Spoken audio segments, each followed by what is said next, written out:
Papaano malalaman kung nagkaroon tayo ng harmful na application na naka-install sa ating phone? Ito lang po ang gagawin nyo para ma-check natin ang ating mga application. Baka napasukan tayo ng virus or harmful na application.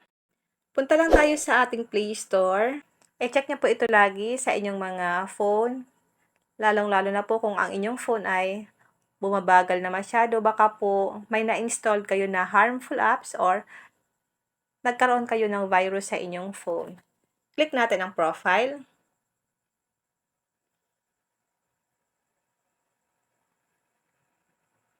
Click Play Protect.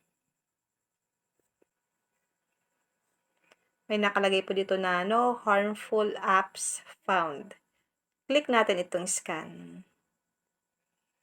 Para makasigurado tayo nang wala pong harmful na application sa ating phone.